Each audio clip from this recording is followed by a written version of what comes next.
Boa tarde a todos, obrigada por estarem aqui às 3 horas, em ponto. Vamos dar início ao painel da tarde, o futuro da água na agricultura mediterrânea face às alterações climáticas, que vai ser moderado pela professora Fátima Batista.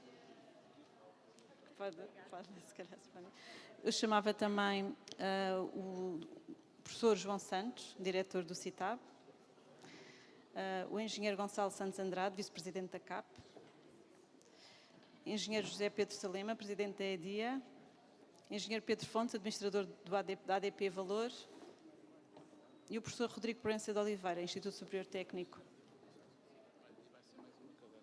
Falta uma cadeira.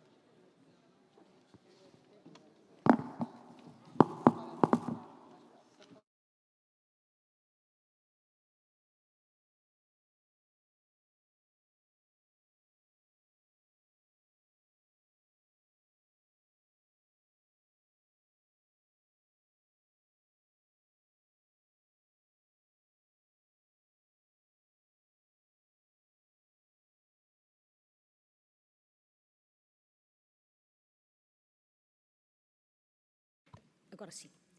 Boa tarde a todos. Eu começo por agradecer à organização o convite para estar aqui, o que faço com muito gosto, e dar os parabéns por esta iniciativa que, como já vimos, tem sido um sucesso durante a manhã e se continuará seguramente agora à tarde, com a participação de especialistas nas diferentes áreas que vão fazer aqui, comentar este tema, que na verdade são as alterações climáticas, que desafios se nos colocam nas próximas décadas. Já vimos que são bastantes e seguramente vamos ter aqui uma ótima conversa durante esta tarde. Vamos começar pela apresentação do professor João Andrade Santos, que vai fazer o enquadramento do tema. Sr. professor, por favor. Muito obrigado. Boa tarde a todos. Vou tentar fazer a apresentação daqui, não sei se posso começar. Bom, então, muito obrigado pela apresentação. Eu gostaria de agradecer também o convite para estar aqui, o convite feito pelo Centro Nacional de Competências para as alterações climáticas no setor agroflorestal, cumprimentar também os elementos do painel e a assistência. A minha comunicação vai ser um pouco sobre trabalhos de investigação que nós temos vindo a desenvolver nesta temática das alterações climáticas no CITAB e na UTAD há 25 anos já, com investigação na área do clima. Eu peço desculpa, trouxe todos os elementos em inglês, vou falando em português, mas como tinha muita coisa já em inglês, a tradução nem sempre era fácil. E, portanto, começaria por falar aqui um pouco da emergência climática, que é uma ameaça global, e isso pode ser demonstrado com um gráfico muito simples, que é um gráfico produzido por Edward Hawkins, da Universidade de Reading, que se baseia naqueles códigos de barras que todos nós conhecemos e que eu penso que já é do conhecimento geral, este tipo de gráfico.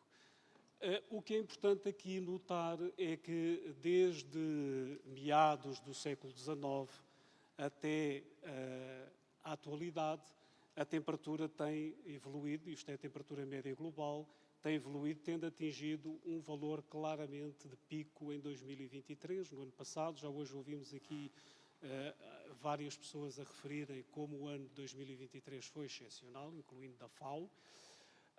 E, de facto, quando olhamos para este gráfico, é claro que estamos a ter recordes atrás de recordes, principalmente aqui a partir deste período aqui do final dos anos 60 e início dos anos 70. Focando-nos um bocadinho no ano de 2023 ainda, vemos que em 2023, 4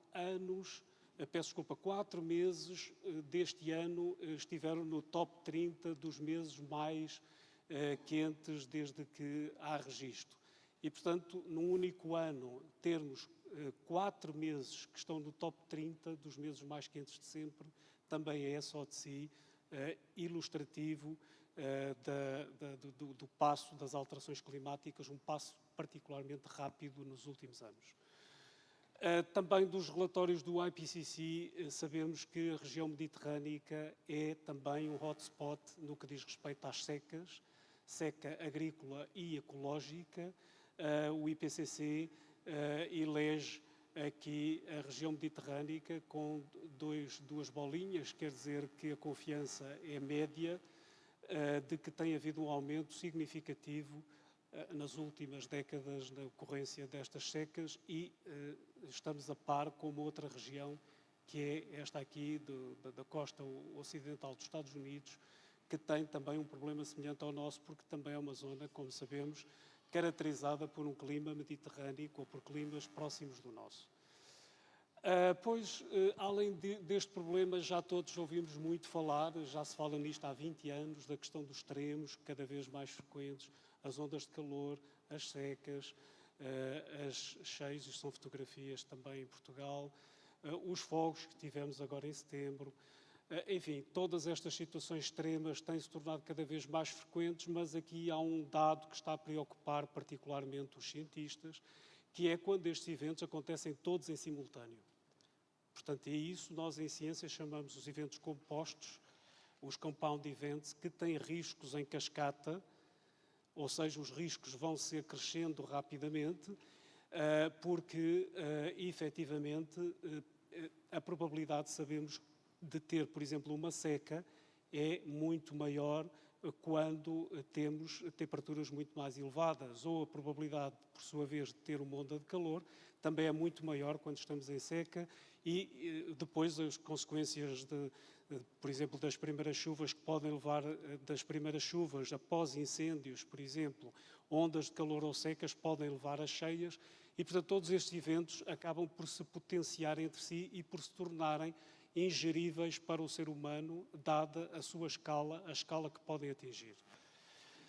Para a agricultura, as secas correspondem a 37 mil milhões de dólares americanos de prejuízo, corresponde a 82% deste valor está relacionado, então, portanto, está ligado à agricultura, às perdas na agricultura. As cheias também com perdas muito grandes, de 21 mil milhões de dólares americanos, 19% ligados também à agricultura.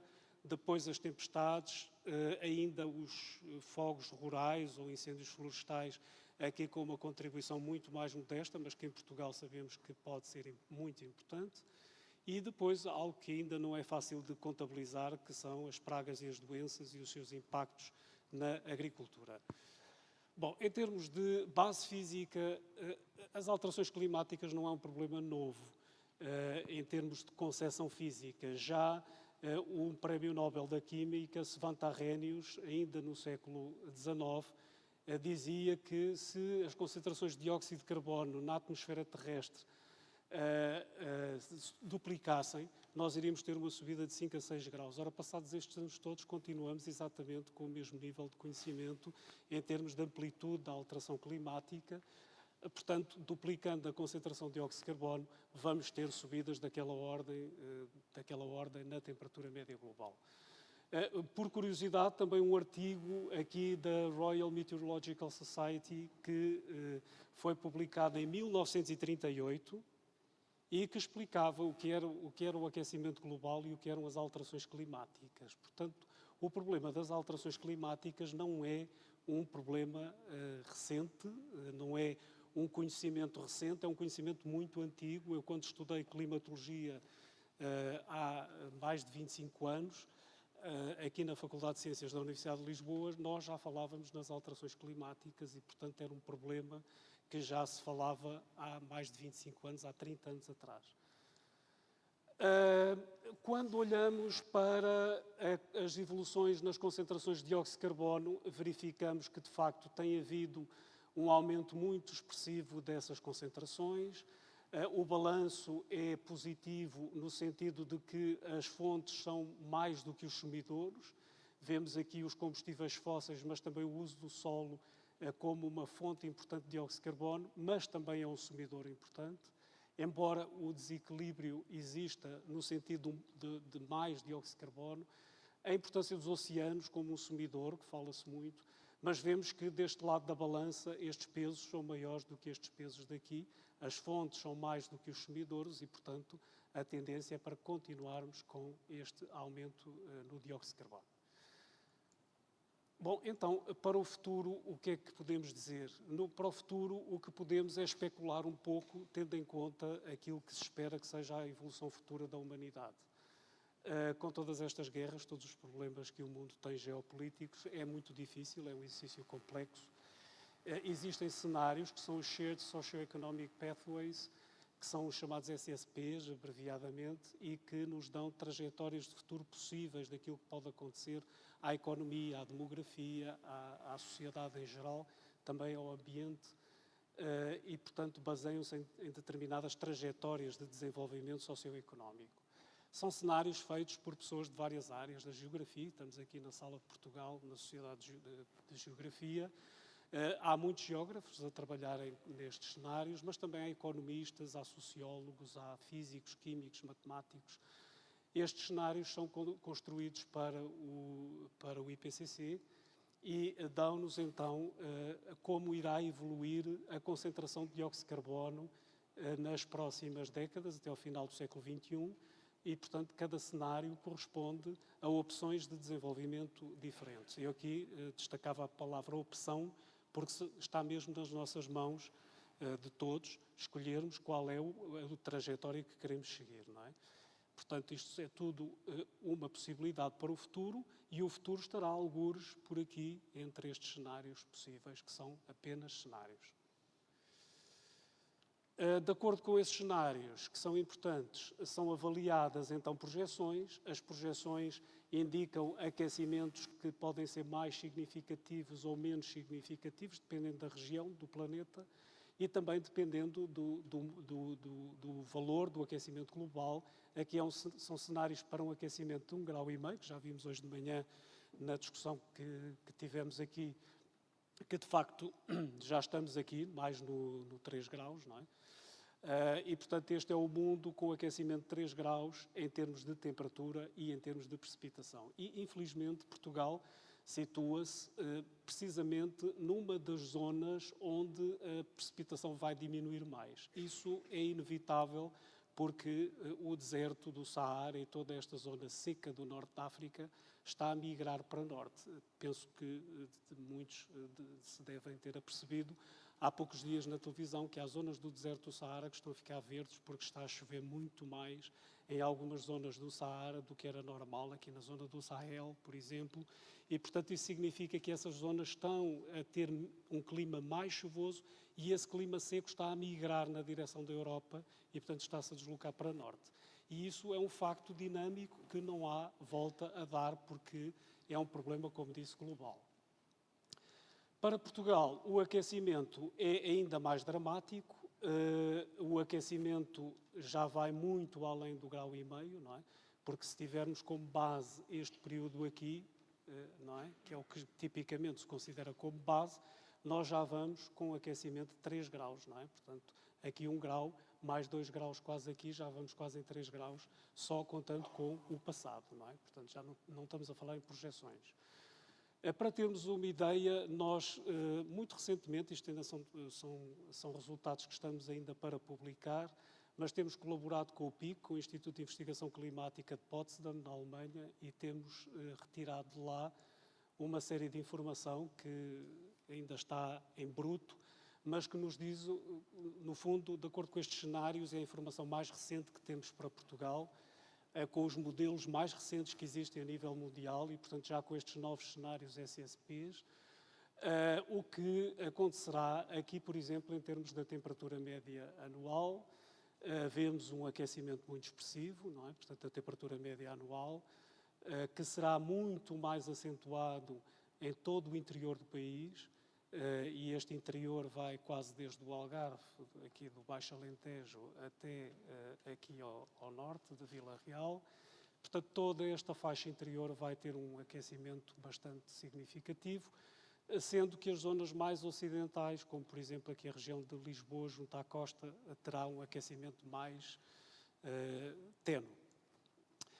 No que diz respeito, por exemplo, a índices que nós estamos muito preocupados, por exemplo, as noites tropicais é algo que preocupa muito os agricultores, porque as noites tropicais são aquelas noites em que as temperaturas se mantêm acima dos 20 graus durante toda a noite.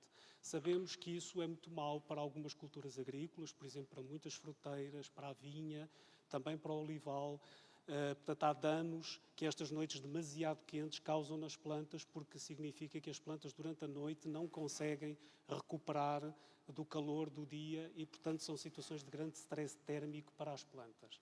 Aqui temos o que será o nosso futuro em Portugal, neste período 2041-2060.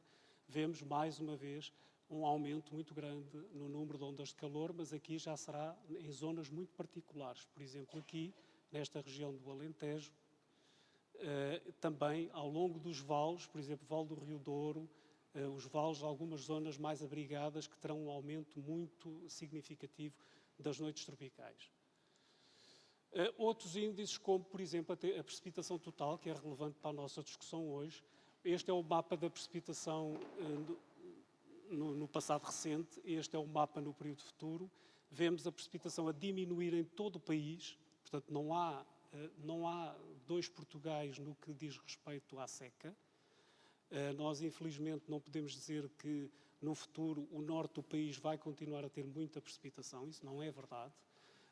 A precipitação vai diminuir também no norte e vai diminuir particularmente aqui nesta região que já é, como sabemos, aqui o Algarve e o Baixo Alentejo, a região que neste momento já está a sofrer mais e que ainda vai perder mais precipitação comparado com o resto do país. Outro aspecto muito importante são os extremos da precipitação. Aqui, curiosamente, fomos surpreendidos com estes resultados que não estávamos à espera. Há uma diminuição nos extremos da precipitação, e isto é novo, cientificamente, no Minho, nesta região aqui do Noroeste, um ligeiro... Portanto, isto tem a ver com a contribuição dos eventos extremos para a precipitação total. Portanto, não, dizer que os extremos vão aumentar em todo o lado não é bem verdade, depende da região. E já aqui, nesta zona do Sudeste, os extremos vão aumentar e, portanto, o Marquês de Pombal tinha razão quando mandava fazer as casas em bico, não é? Com os telhados em 4 águas em Vila Real de Santo António, porque, de facto, é uma região que já é propensa a eventos de precipitação extrema e será cada vez mais. Outro índice são os períodos secos. Vemos claramente que o número de dias consecutivos sem chuva também vai aumentar e, portanto, há muitos índices que nós temos, são dezenas e dezenas de índices que nos ajudam a perceber o impacto que isto pode ter em Portugal. Em termos da Península Ibérica, num estudo também que fizemos recente, verificamos que a secura, agora já estamos a falar da aridez, do índice de aridez, o DEMAR-Tony, vemos que a aridez tem aumentado em todas estas zonas azuis da Península Ibérica e Portugal está praticamente todo dentro desse aumento de aridez. E fizemos também um estudo para as principais bacias hidrográficas da Península Ibérica, em que verificámos que há um aumento claro da aridez nas zonas, usamos aqui as shapefiles portanto, as coberturas de solo das regiões agrícolas, que são estas zonas que estão a colorido, e então aquilo que observamos neste estudo é o aumento da aridez em todas as bacias hidrográficas da Península Ibérica. Portanto, isso no período histórico e depois também no período futuro. Água no solo, a mesma coisa, portanto, menos água no solo, em todas as bacias hidrográficas, e atenção que aqui temos também a bacia do Douro, temos o norte da Península Ibérica todo, portanto a secura não vai afetar só o sul, vai afetar toda a Península Ibérica. E depois, num outro estudo em que comparámos os resultados anteriores com a percentagem de área agrícola que recorre à rega. O recurso à rega por bacia hidrográfica são estas percentagens a verde, e quando comparamos este período de 2000 com 2019, é possível de constatar um aumento muito claro da área com rega na agricultura, portanto as áreas de regadio têm aumentado significativamente. Fica aqui essa questão para a discussão depois pelo painel. Estamos a aumentar as áreas de rega, mas o futuro diz-nos que vamos ter cada vez menos água. Portanto, há aqui um contrassenso que tem que ser devidamente ponderado.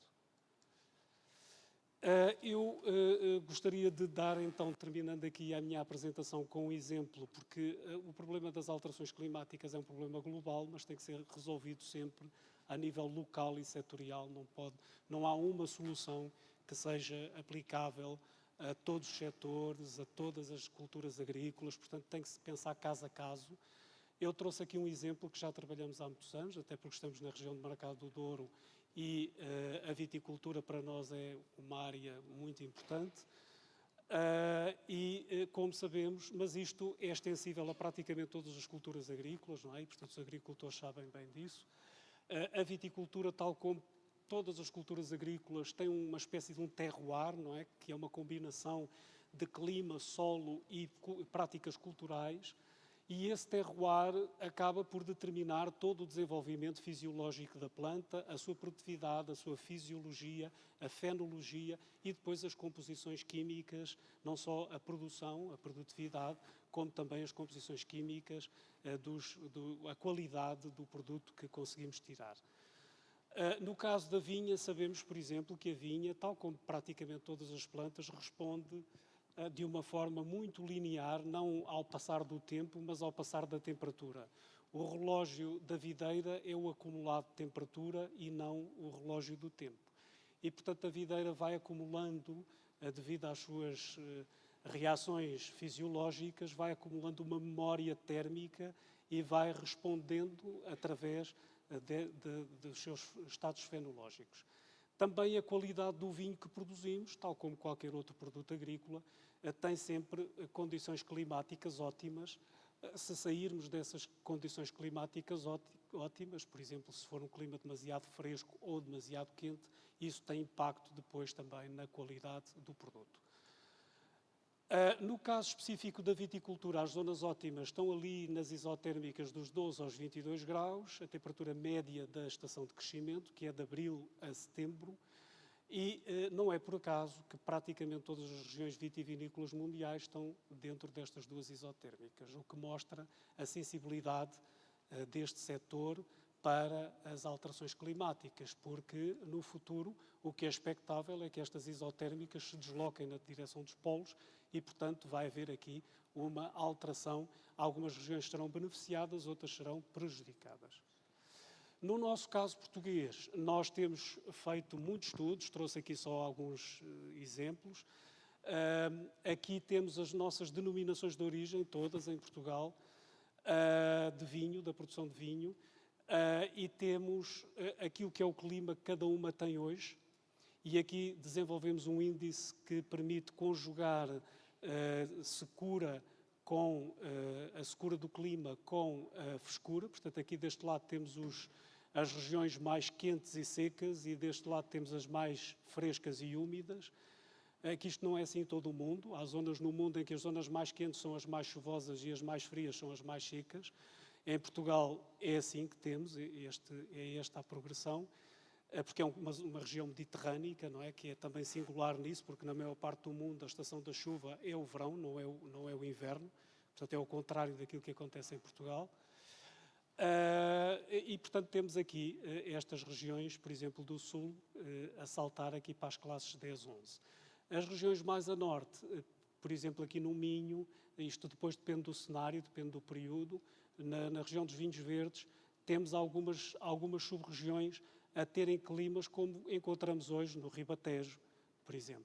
E, portanto, é possível para os agricultores, olhando para estes mapas, perceberem as castas, por exemplo, que daqui a 50 anos poderão ter melhor adaptação às condições climáticas. O mesmo se passa com eventos extremos, aqui não vou demorar muito. Nós também trabalhamos muito com os viticultores, por exemplo, num projeto que temos do PRR, o Vine and Wine.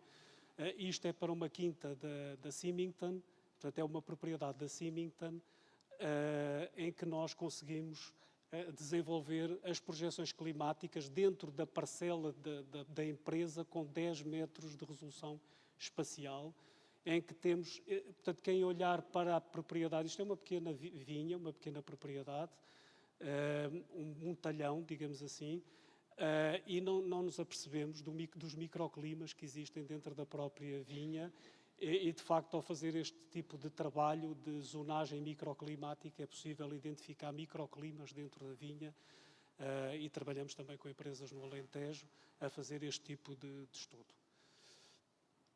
Um estudo que teve muito impacto foi precisamente o acoplamento entre os modelos de clima e modelos da videira, com uma colaboração com o INRAE de França, em que simulámos qual será a produção das nossas videiras no futuro e, portanto, acoplámos modelos da videira com modelos do clima. Aqui vemos uma diminuição clara nestas regiões, a laranja, da produtividade da videira, que era de esperar, porque o clima vai se tornar muito mais quente e seco.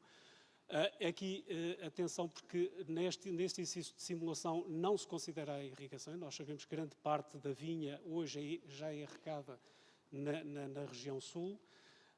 E depois fizemos uma simulação aplicando rega gota a gota no computador, uma simulação computacional, em que estabelecemos um limiar de stress hídrico para a planta e fizemos a simulação, abastecendo sempre a planta com água, de maneira a que ela não tivesse mais stress hídrico do que aquele limiar que tinha sido estipulado. E este foi o resultado que tivemos. Portanto, conseguimos atenuar muito significativamente a perda de produção, mas atenção, porque a água não resolve tudo. E o que vemos é que mesmo aplicando água e mesmo a planta não estando em stress hídrico, portanto aqui as plantas estavam felizes em termos de água, mas mesmo assim tiveram uma quebra na produção. Porquê? Porque o stress térmico é outro problema. Temperaturas demasiado elevadas fazem com que os estomas se fechem, reduzem as trocas gasosas e a planta fica numa espécie de hibernação, mas por excesso de calor. E isso acontece muito hoje, leva a problemas como o escaldão, por exemplo, que são bem conhecidos, e, portanto, mostra que a água não é a única solução. A migração das nossas castas para outras zonas da Europa é bastante interessante. Vemos aqui algumas castas portuguesas, num outro estudo que fizemos, castas tintas e castas brancas, e a migração dessas castas para, no futuro, os seus ótimos, os seus nichos bioclimáticos. Muitas das nossas castas vão encontrar condições favoráveis noutras zonas do sudoeste da Europa, num clima futuro. Portanto, este tipo de trabalho também está a ajudar a levar, por exemplo, algumas das nossas castas para Bordeus, e sabemos que em Bordeus já há uma cultura bastante intensiva da touriga nacional, por exemplo. Só mesmo para concluir, nós trabalhamos sempre nesta hélice quíntupla, não é? Que trabalhamos com vários agentes, produzimos relatórios, não damos só más notícias, produzimos relatórios, por exemplo, aqui para a Comissão Europeia, em que já indicamos ao setor quais são as medidas de adaptação.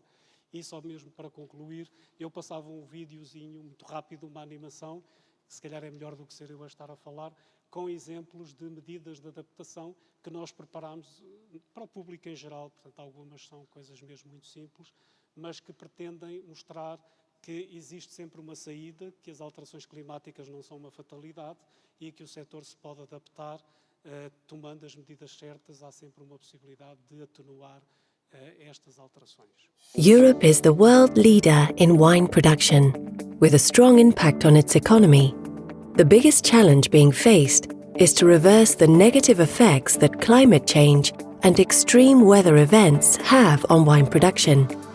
During the last decade, the increase in temperature has led to shifts in the grapevine's growing cycle, influencing berry ripening, wine composition, and typicity.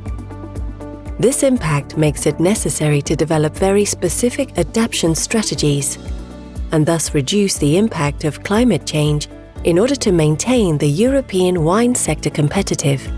In the short term, that is for 1 or 2 seasons, there are several strategies that help ensure a sustainable future. Appropriate canopy management helps delay the vine's development cycle and prevent the final stages of maturation from occurring during periods of high heat. To illustrate, a well-performed leaf removal can reduce water consumption and also postpone ripening until a cooler period. Applying sunscreen creates particulate films on the leaves, encouraging the plant's metabolic growth and reducing sunburn during periods of high heat and water stress. The use of protective nets also reduces sun exposure. Supplemental irrigation. Given the growing scarcity of water resources, irrigation must be implemented with water savings in mind, while still complying with the production rules of wine regions in order to maximize its benefits. Drip systems optimize the amount of water allocated to each vine, while plant water status indicators can be used to optimize irrigation scheduling. Soil management. The use of specific plant species used as cover crops in vineyard interrow spaces contributes positively to soil fertility, depending on whether we are in a dry or wet season. Some plants compete very little for water and promote soil fertility and health. This all helps maintain the vine's vigor and prevent soil erosion. Pest and disease control. The control of pests and diseases should be constant, since climate change may exacerbate them. Long-term adaptation strategies comprise of all the measures that require structural changes of vineyard system. Training systems. Long-term strategies start with changes in training systems that should encourage heat and drought tolerance, reducing the accumulation of sugar content in grapes, and lessen the impact of temperature and radiation in the cluster zone. Scion rootstock combinations. Another important measure to adapt to climate change is the selection of suitable scion rootstock clone combinations to preserve wine's typicity while delaying grape ripening to better deal with the increase in summer temperatures and dryness. Although challenging, the goal is to find new varieties and clones that are more resistant to dry and very warm climates. Vineyard relocation. In more extreme cases, the relocation of vines to higher elevations, coastal zones, or areas with low sun exposure may be required in order to take advantage of more favorable climate conditions. Climate change is here, and educating the consumer to gradually adapt to different styles of wine resulting from modified terroirs is also very important.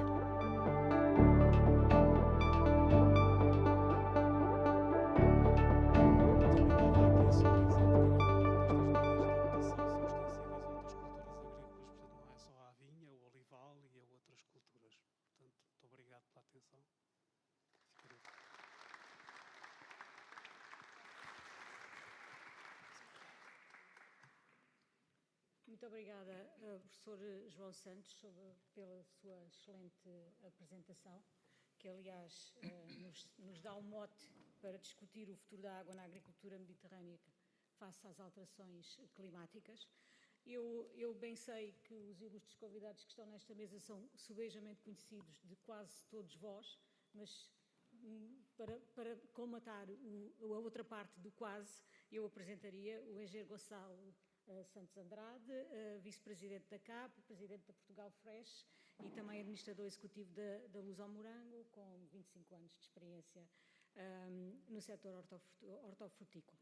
O engenheiro José Pedro Salema, presidente do Conselho de Administração da EDIA, membro do grupo de trabalho responsável pela implementação da estratégia Água que nos une, que aliás vamos aproveitar aqui a sua presença hoje para lhe fazer umas perguntas sobre este assunto, que está tão na ordem do dia.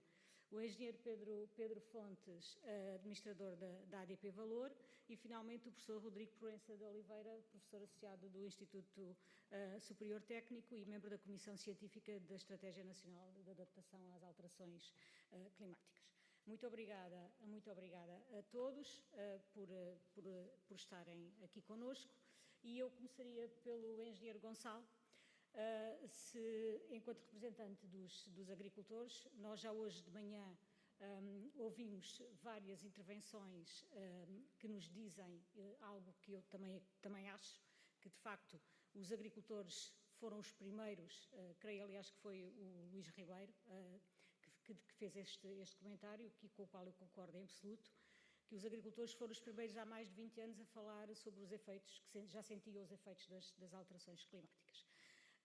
E efetivamente eu acho que isso é verdade, mas ainda assim eu perguntar-lhe, enquanto representante dos agricultores e principalmente das suas organizações de produtores, como é que, enquanto organização, estão a olhar para este tema das alterações climáticas e da água versus a utilização da água para a produção, e também um pouco como é que encaram o futuro da água na agricultura face às alterações climáticas. Um bocadinho na sequência, aliás, daquilo que o professor João Santos acabou de nos mostrar, que nós estamos a aumentar as áreas de regadio, quando na verdade esperamos que vamos ter menos água disponível.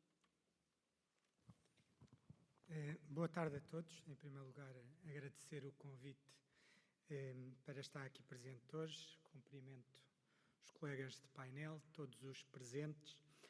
É assim, eu acho que, além de mais, o país tem que fazer escolhas. Os agricultores, evidentemente, que têm feito um percurso, eu penso, notável nos últimos 20 anos, com investimentos, diria mesmo, gigantescos no uso eficiente da água. Nós precisamos de regadio para ser competitivos e confesso que já ouvimos este discurso de estudos, de grupos de trabalho há inúmeros anos e nós neste momento precisamos de dobra. Nós precisamos de aumentar as nossas reservas de água. A CAP há muito que defende uma rede nacional da água. Nós basta olharmos para o Alqueva, o que era antes e o que é hoje, ver o território, ver os agricultores. Os agricultores têm um papel, quando são ativos, muito grande na coesão do território, na fixação de pessoas do território, e a água permite a criação de negócios de múltiplos fins. Não estamos a falar só da agricultura, estamos a falar de todos os negócios que surgem onde há reservas de água.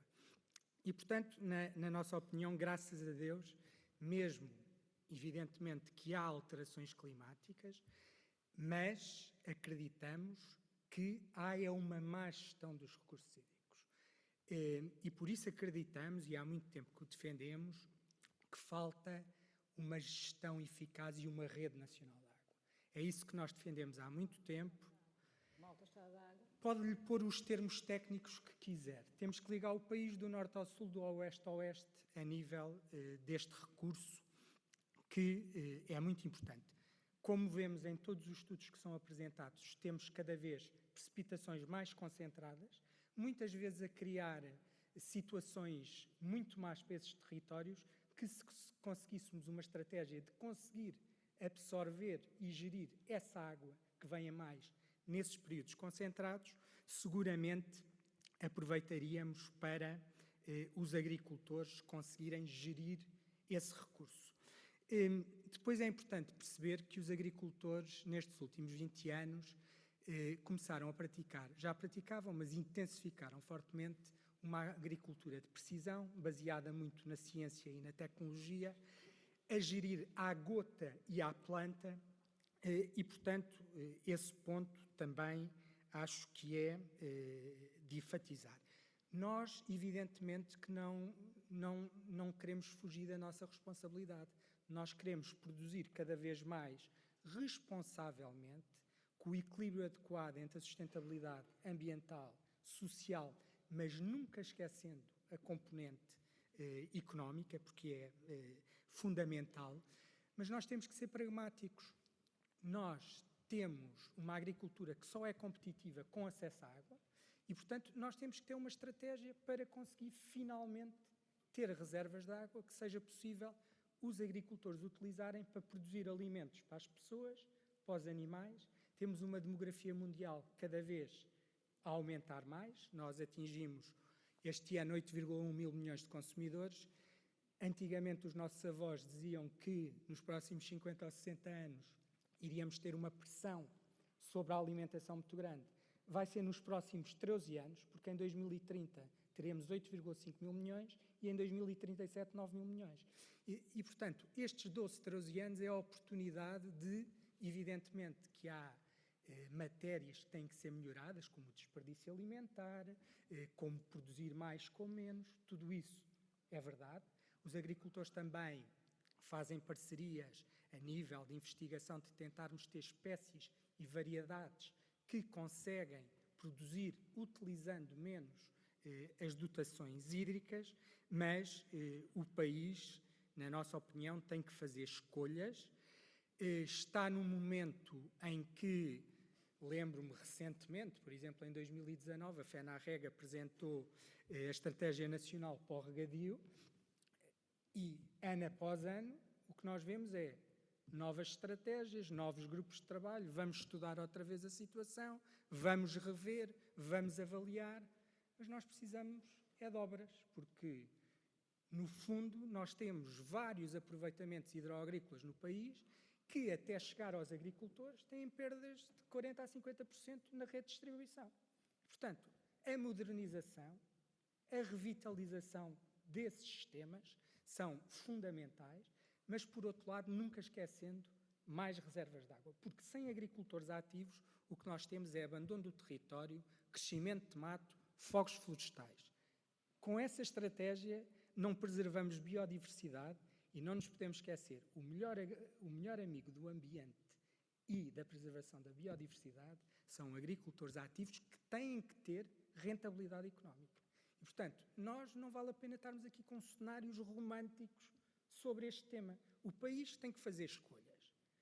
Se o país, neste momento, tem, ainda por cima, pela primeira vez em muitos anos, um Ministro da Agricultura, uma Ministra do Ambiente, alinhados no discurso a nível da importância de aumentarmos reservas de água, que na própria União Europeia dizem que tem que ser uma prioridade política, estratégica e financeira. Quem é que vai complicar isto? São os organismos do Estado? É que nós temos uma oportunidade única para fazer diferente e para aproveitar o que o mercado nos pede. Porque também não podemos estar com aquela conversa romântica, temos que fazer a variedade ou a espécie que utiliza menos água. Nós temos que produzir alimentos para um mercado que é global, é aberto e cada vez tem umas exigências maiores. E por isso, esta reflexão é muito importante todos os dados científicos, mas também é muito relevante nós conseguirmos produzir alimentos, sermos competitivos e termos regras na União Europeia que não sejam só restritivas e depois importamos cada vez mais produtos de outras geografias mundiais sem o controle que os agricultores da União Europeia têm e, portanto, num mercado que eu acho que fica completamente desregulado e com os nossos agricultores sem terem acesso às mesmas ferramentas que os colegas de outras geografias mundiais.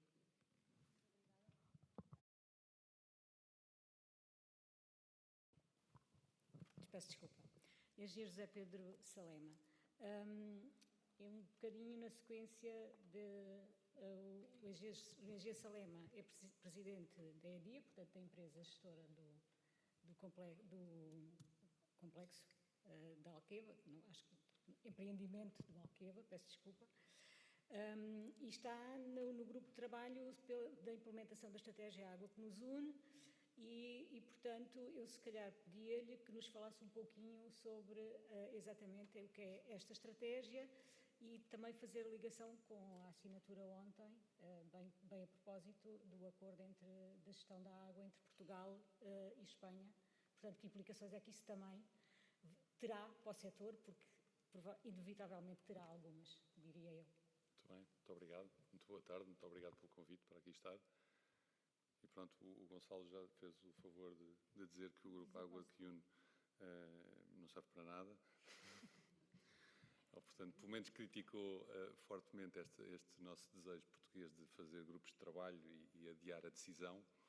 Mas não matem, por favor, o mensageiro, ou neste caso o nomeado para participar neste grupo de trabalho, porque, no fundo, fomos também responsáveis um bocadinho pela ideia desta iniciativa e que tem um propósito singelo apenas de atualizar, fazer uma espécie de revisão da matéria dada, revisão bibliográfica, rever os estudos, rever os planos, atualizá-los e dar um instrumento sintético para que o Governo possa tomar as suas opções.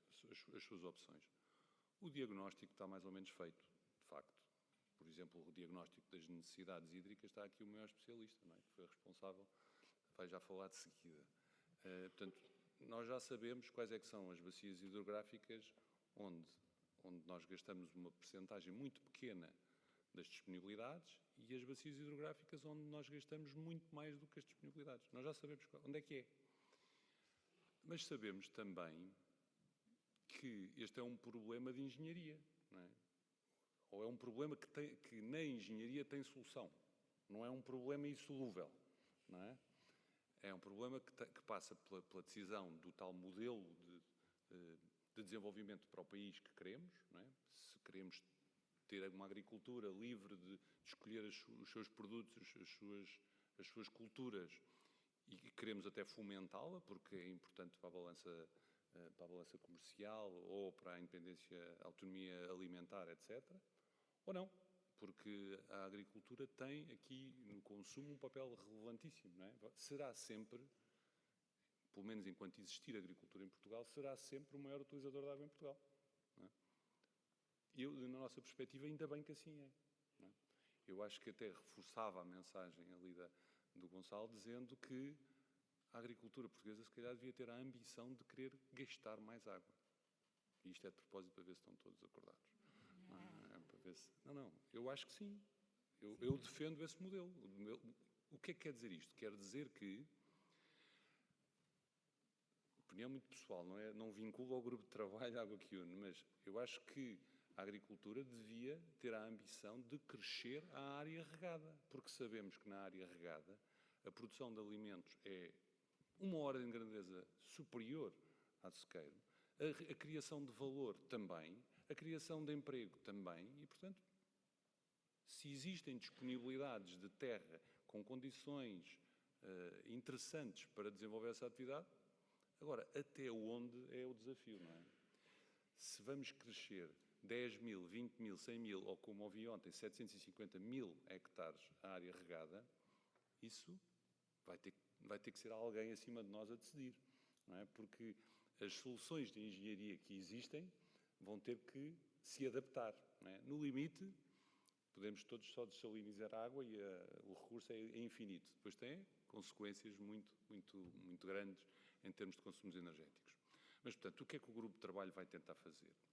Além do diagnóstico que já referi, atualizá-lo, nomeadamente ao nível dos consumos agrícolas, porque há informação mais recente relativamente às necessidades das culturas, com tabelas oficiais de dotações, etc. Portanto, vamos fazer esse diagnóstico e depois vamos tipificar as soluções que podem ser, que estão ao dispor e que devem ser equacionadas. Não vamos ter a veleidade de querer identificar para todos os sistemas qual é que é a melhor solução.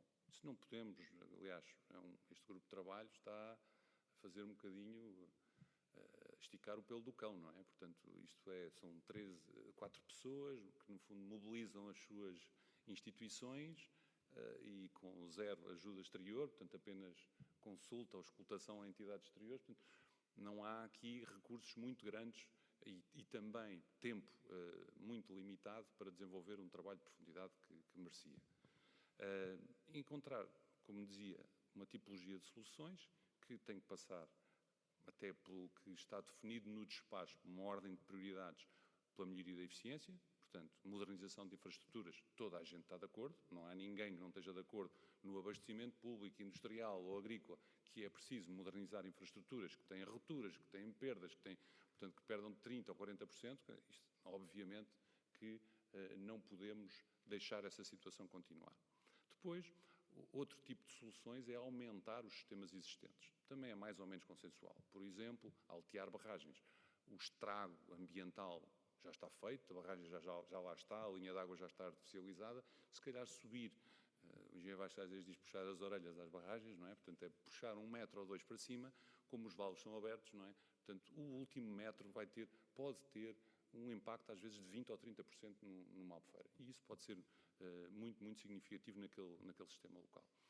Outro tipo de aumento de capacidade, que é mais soft, digamos assim, menos hardware, mais do nível da governança, pode ser na alteração dos contratos de concessão que têm apenas uma finalidade.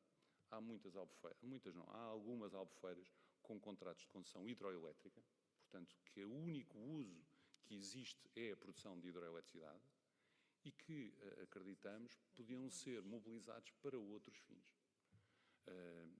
as barragens mais recentes, por exemplo, do plano de barragens de elevado potencial hidroelétrico.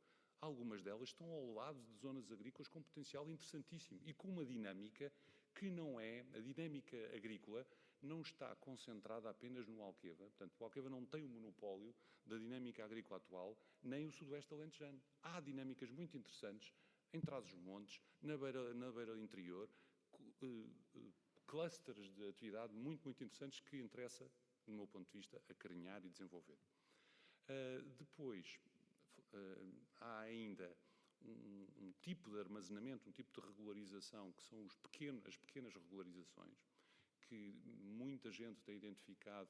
A camisa de forças do licenciamento tem impedido a sua proliferação. Estamos a falar de charcas e pequenas barragens, que a legislação atual exige pesados estudos de impacto ambiental para que possam ser concretizadas. A nossa proposta não será para liberalizar tudo, mas eventualmente tentar arranjar um regime simplificado de licenciamento, porque o recurso local deve ser sempre privilegiado face ao recurso que está mais longe, não é? Portanto, apesar de nós sabermos que a bacia do Lima tem água que nunca mais acaba, ninguém vai propor encanar o rio do Lima e pô-lo em Vila Real de Santo António, não é? Portanto, apesar de em conceito, isto poderia fazer sentido, mas não é na prática o que queremos fazer. É privilegiar sempre o recurso local. Depois, há alguns sistemas de grande armazenamento que, na nossa perspectiva, também devem ser equacionados. Estão todos identificados. Os locais de barragem são o recurso mais escasso que existe em Portugal. Portanto, não há mais e estão todos identificados há muitas décadas. Alguns desses investimentos foram preteridos por causa de uma lógica que hoje, na nossa visão, está ultrapassada. Por exemplo, os sistemas hidroelétricos apenas que têm turbinamento, hoje não são tão interessantes como os sistemas hidroelétricos reversíveis, que permitem com a mesma água andar para cima e para baixo, portanto, entre duas barragens, e fazer fazer um efeito de pilha, de bateria, com energia potencial e, portanto, transformando essa energia potencial em energia elétrica nos momentos em que faz sentido para o sistema elétrico. E, finalmente, as interligações. As interligações vêm em último lugar nesta lista de prioridades, apesar de muitas pessoas identificarem-na como sendo, ou como devia ser, a primeira, vem em último lugar porque entendemos que deve ser dado primazia aos recursos locais e à eficiência. Não está definido ainda em Portugal o que é que deve-se fazer para viabilizar um transvase. Mas nos Estados Unidos existe uma regra que diz que só se pode equacionar um transvase quando a bacia receptora demonstra ser eficiente. Isto parece-nos ser um bom princípio, não é? Transvasar água com os impactos todos que vamos ter, porque vamos retirar recursos a uma bacia que eventualmente pode ser superavitária do ponto de vista do consumo, mas a água tem uma função ecológica que é indesmentível e, portanto, transvasar tem sempre um impacto grande. Transvasar para depois ir perder a 100 ou 200 ou 300 km de distância em 40% em eficiência parece não fazer muito sentido, não é? Mas, portanto, isto pode ser o tipo de soluções que nós identificaremos. Relativamente ao acordo alcançado ontem em Faro, portanto, na Cimeira Ibérica. O impacto da captação espanhola já existia, não é? Portanto, estamos a falar de uma captação que está no início do troço internacional do Guadiana final, portanto, o Guadiana faz fronteira ali na zona de Badajoz, depois entra em Portugal e depois volta a fazer fronteira do Pomarão até Vila Real de Santo António. E no início desse troço, exatamente a poucas dezenas de metros do início do troço internacional, Espanha instalou uma captação há 47 anos que tira a água do troço internacional e põe em Espanha. O que se alcançou agora foi o acordo para licenciar essa captação espanhola num volume semelhante àquele que tem sido o histórico e viabilizar também uma captação que Portugal quer fazer do lado de cá para reforçar o sistema do Sotavento Algarvio. E, portanto, em linhas gerais, para nós, para o sistema Alcava, essa é a consequência. Como é que vamos assegurar esses volumes? Libertando caudais adicionais e, portanto, vamos retirar alguma da resiliência que a Alqueva tem para poder assegurar essas captações, mas temos já algumas infraestruturas previstas para minorar, digamos, o estrago desta libertação de volumes adicionais. E isso passa pela regularização de caudais nos afluentes do Guadiana abaixo de Pedrógão, portanto, antes do troço internacional. Há ali algumas linhas de água que ainda têm volumes importantes e que escoam apenas em poucas semanas no ano.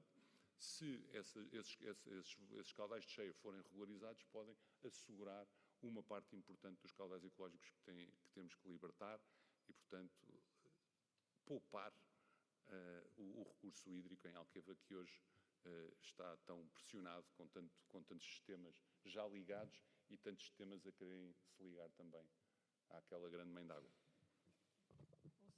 Se tudo correr bem, se for chovendo, se formos repondo as reservas, está tudo bem. O problema é se não. Eu acho que às vezes é preciso pôr um bocadinho... Peço desculpa pela provocação. Claro, não, acho muito bem. É preciso pôr um bocadinho de cheiro à terra. Não há nenhum cientista que diga que a precipitação vai acabar, não é? Aliás, o sistema, que eu saiba, é fechado, não estamos a perder água para as estrelas, não é? Para o espaço. E, portanto, como estamos numa panela de pressão fechada, se a panela de pressão está ao lume, a água vai andar mais depressa. Não há física que contrarie isto. Se anda mais depressa, o ciclo da água vai andar mais depressa e vai chover mais. Globalmente, na Terra, vai chover mais se o planeta estiver mais quente. Não é? O problema é onde? O problema é se é em cima da bacia do Alqueva ou se é no mar. Não é? Esse é que é o grande drama. Mas, a precipitação do Algarve da semana passada, claro, passou ao largo. Exatamente. Hoje o que vemos, na brincadeira, costumamos dizer hoje que a precipitação tem toda nome, não é? Quando chove em Portugal tem nome. É a tempestade X, Y, Z, portanto, todas vêm com nome. Mas esses fenómenos extremos de precipitação para o meio ambiente não são positivos, naturalmente, porque os solos muitas vezes não conseguem reter 30 milímetros que caem numa hora, mas para um sistema com barragens não são assim tão maus, não é? Porque esses escoamentos podem ficar retidos e pode ser importante ter esta regularização. No fundo, o que eu estou a dizer é só isto, é que regularizar estes caudais extremos pode ser interessante e é a forma de minorar também o impacto negativo, apesar de não conseguirmos contrariar naturalmente o efeito da temperatura na videira, não é? Isso, as vindimas são cada vez mais cedo, isso não há maneira de resolver, mas podemos dar-lhe pelo menos algum conforto com água. Muito obrigada. Professor Rodrigo Proença de Oliveira, e já um bocadinho aqui, passando então para o ciclo hidrológico. A Comissão Global sobre a Economia da Água publicou muito recentemente um relatório onde são precisamente referidas algumas interligações sistémicas no ciclo com as alterações climáticas, a perda da biodiversidade, o progresso nos ODS e por aí. Eu creio que tem tudo a ver com isto que nós estamos aqui hoje a conversar e gostávamos de ouvir o seu ponto de vista enquanto especialista nesta área. Muito obrigado, também agradeço o convite, é um prazer estar aqui. E estou a gostar do debate, enfim, eu concordo com tudo que disseram até agora. Mas acho que temos aqui algum debate, porque realmente aqui o engenheiro Gonçalves dizia que nós temos que fazer escolhas. E temos que fazer escolhas. O país tem que fazer escolhas. E também aqui foi corroborado pelo engenheiro Salema. Agora, a questão é quais são os critérios que nos vão levar a essa escolha. Infelizmente, os critérios vão ser económicos.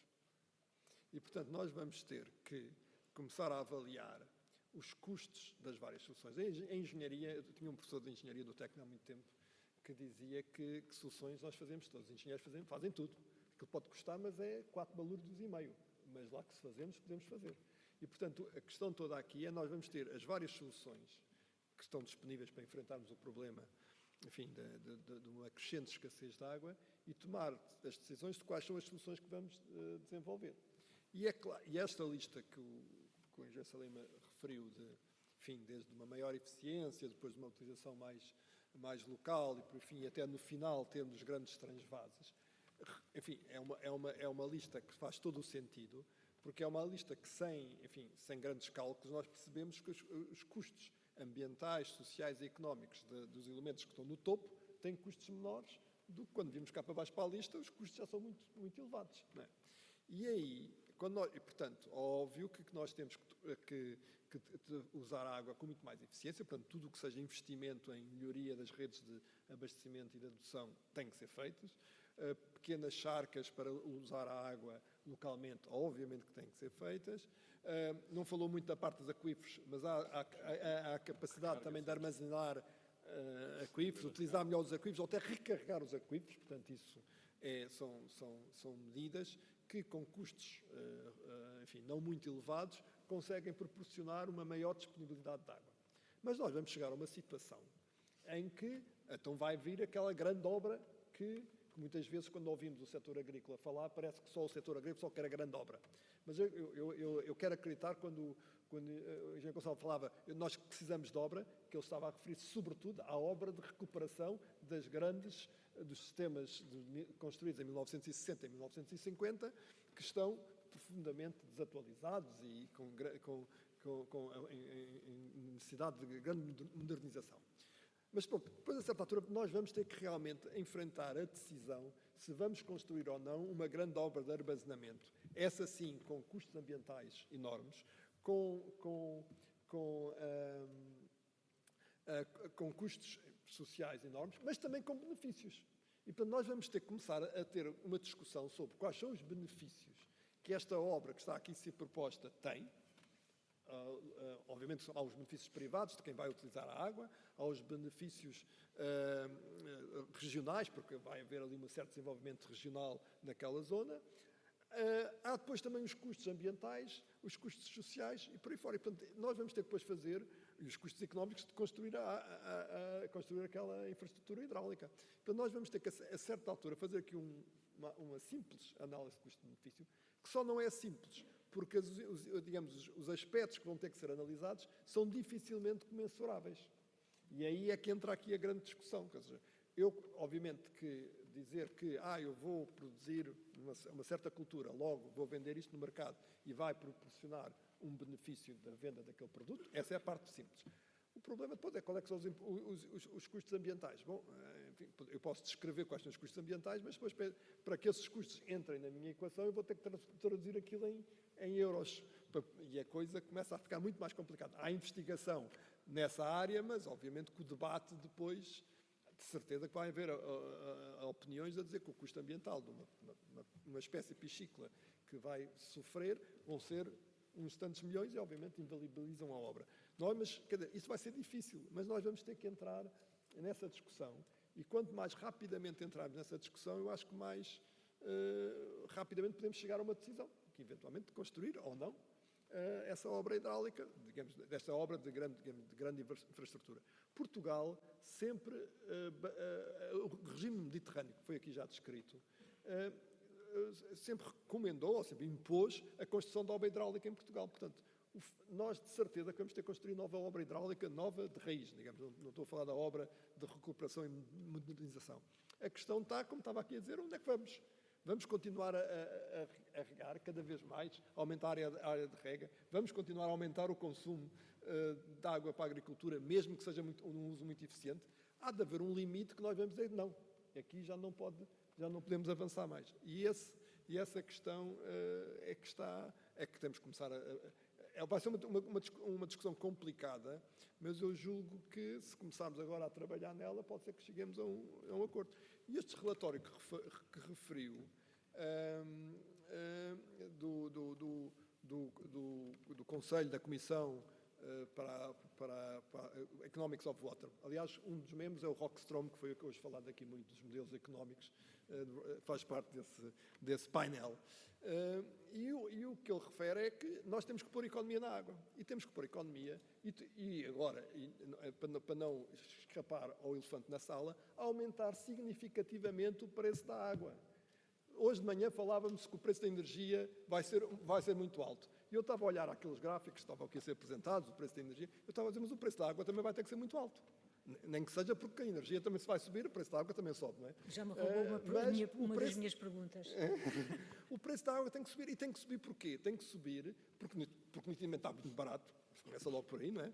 E depois porque nós temos que colocar em cima da mesa outras tecnologias que existem, a desalinização e a reutilização de água, que podem proporcionar, digamos, uma solução local. Não estamos a pensar que a agricultura, cujos 4 mil milhões de metros cúbicos de água consumidos vão ser abastecidos pela reutilização ou pela desalinização, mas podem ser abastecidos em 5%, 10%, não sei, não tenho o valor concreto. E essas tecnologias só podem ser viáveis se compararem em termos de custo com a construção de uma albufeira, de uma barragem e de todas as redes de adução. E isso, para além, obviamente, de introduzir, digamos, no mercado uma certa racionalização da água. Ou seja, uma coisa nós não vamos poder, por decreto, afirmar que todos os utilizadores da água têm que ser eficientes. A maneira de fazer isto é pôr a água mais cara. E, a partir daí, todos somos eficientes. E, portanto, agora, mas qual é o impacto no setor agrícola, que obviamente que é o setor maior, de pôr o preço da água muito mais caro? Bom, é um impacto muito significativo, sem dúvida. Mas então temos que arranjar um esquema de subsídios para subsidiar aquelas culturas ou aquelas regiões que nós achamos que devem ser subsidiadas do ponto de vista, digamos, do interesse nacional ou de um bem-estar global. Mas é esse digamos, o debate que eu acho que nós temos que começar a ter. Eu acho que por aqui ficava, porque já devo ter. Engenheiro Pedro, vou-lhe pedir uma desculpa, eu não me estou esquecida de si, mas deixa-me ir agora a falar com o engenheiro Gonçalo e volto já a si. Porque, um bocadinho na sequência desta intervenção do professor Rodrigo, é assim, como é que os agricultores, os produtores, encaram esta questão? De facto, como é que veem o aumento do preço da água como uma medida que possa vir a potenciar a melhoria, o aumento da poupança, a melhoria da eficiência energética? Já fazem isso? E deixe-me dizer-lhe que eu sou filha de agricultor, eu sei que fazem. Antes que me mate. O tema do preço da água é um tema muito complexo e que devemos ter muito cuidado ao tratá-lo, porque, por um lado, não podemos querer uma diversidade enorme do setor agrícola e agroflorestal e depois condenar alguns destes setores. E, portanto, este tema tem que ser encarado com muito cuidado, analisado caso a caso e nunca prejudicando a diversidade gigantesca que nós temos no nosso país. Eu já agora tenho que só comentar alguns dos pontos. Deixe-me só, peço desculpa só de interromper. Quando diz da diversidade, equacionamos olhar cultura a cultura. Sim, olharmos cultura a cultura, exatamente. Nós parece que estamos aqui a falar num país rico. Nós somos um país pobre, infelizmente, e que temos que fazer escolhas. E o ecossistema agroalimentar e agroflorestal pode ser uma das maiores soluções económicas que o país tem.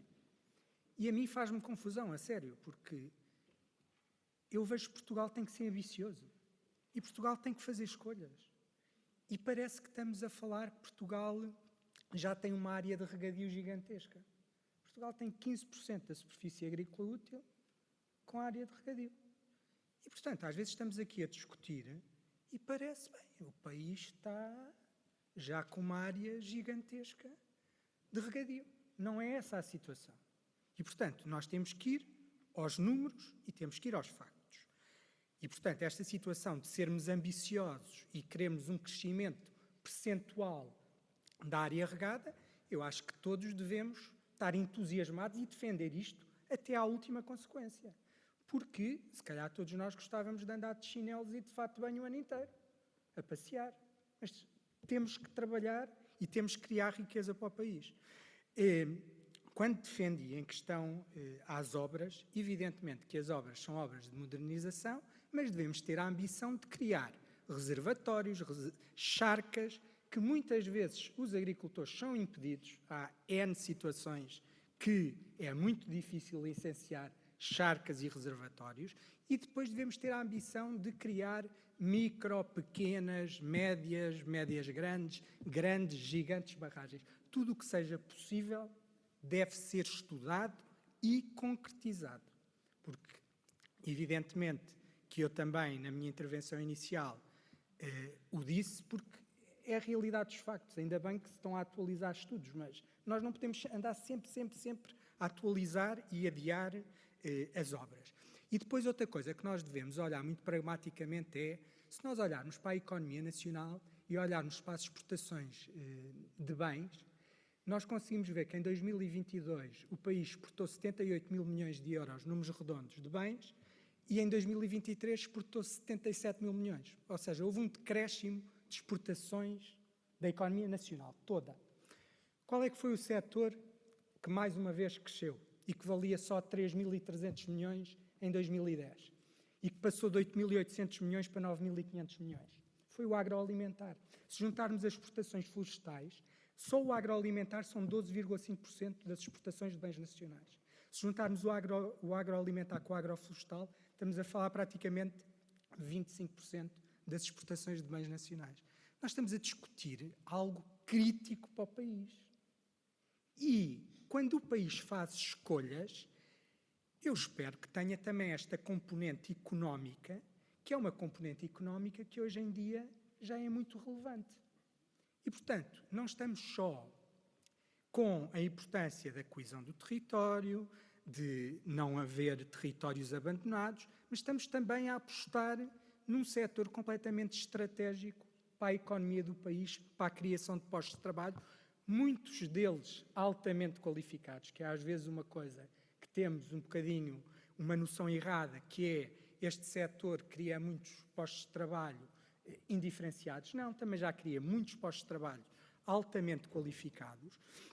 E, portanto, eu confesso-vos, eu tenho participado nestes debates e confesso que saio sempre um pouco desapontado, porque eu gostava de ver o país com ambição, de agarrarmos nisto e de ir para a frente, de resolver temas, de pôr obras no terreno e apostar no setor primário, que é um setor fantástico e que é a nossa ligação à terra, às nossas raízes e às nossas tradições.